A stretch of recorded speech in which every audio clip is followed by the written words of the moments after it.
Assalamualaikum warahmatullahi wabarakatuh. Gimana kabar semuanya? Semoga baik-baik saja. Karena sekarang keadaan kita dilanda oleh wabah virus corona, jadi kita belajar di rumah masing-masing saja.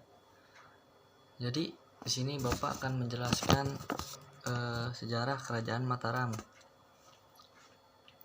Jadi sejarah Kerajaan Mataram itu, setelah Kerajaan Demak berakhir, berkembanglah sebuah kerajaan Pajang yang dibawa pimpinan Sultan Hadiwijaya.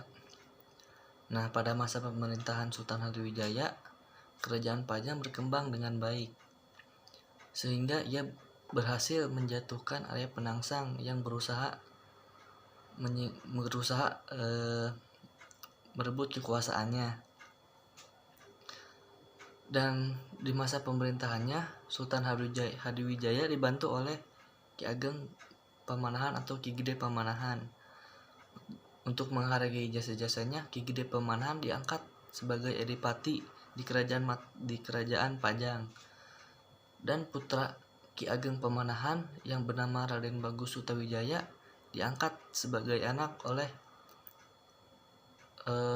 Sultan Hadiwijaya dan dibesarkan di Istana Pajang.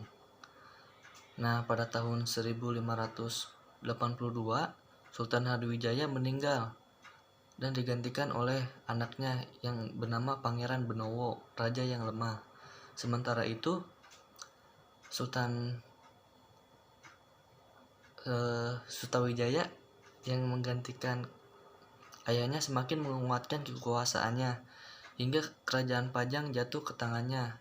Kemudian Sutawijaya segera memindahkan pusaka Istana Pajang ke Mataram. Nah, jadi raja pertama di kerajaan Mataram yaitu Sutawijaya. Sutawijaya diganti oleh anaknya yang bernama Mas Jolang.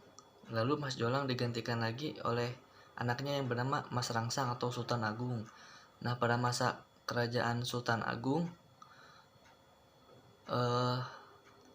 kerajaan Mataram mengalami zaman keemasan. Kemudian Sultan Agung wafat pada tahun 1645 dan dimakamkan di Bukit Imogiri. Sultan Agung digantikan oleh anaknya yang bernama Amangkurat I. Amangkurat I adalah raja yang lemah. Ia sering bertindak kejam. Nah, pada masa pemerintahan Amangkurat I mengadakan kerjasama dengan Belanda untuk membangun benteng di kerajaan Mataram. Hal tersebut membuat wibawa kerajaan Mataram jatuh. Kemudian Amangkurat I digantikan oleh putranya yang bernama Amangkurat II. Pada masa pemerintahannya, Belanda hampir menguasai sebagian besar wilayah kerajaan Mataram, sehingga Amangkurat II menyingkir ke pedesaan dan membangun ibu kota baru di Desa Wonokerto yang kemudian diberi nama Kertasura.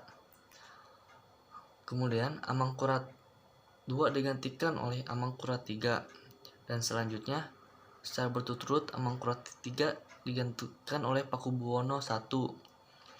Pakubuwono I digantikan oleh Amangkurat IV, dan yang terakhir Amangkurat IV digantikan oleh Pakubuwono II. Jadi segitu saja yang dapat Bapak sampaikan. Semoga kalian sehat selalu di rumah. Jika ada yang ditanyakan, boleh ditanyakan lewat WA saja. Terima kasih. Wassalamualaikum warahmatullahi wabarakatuh.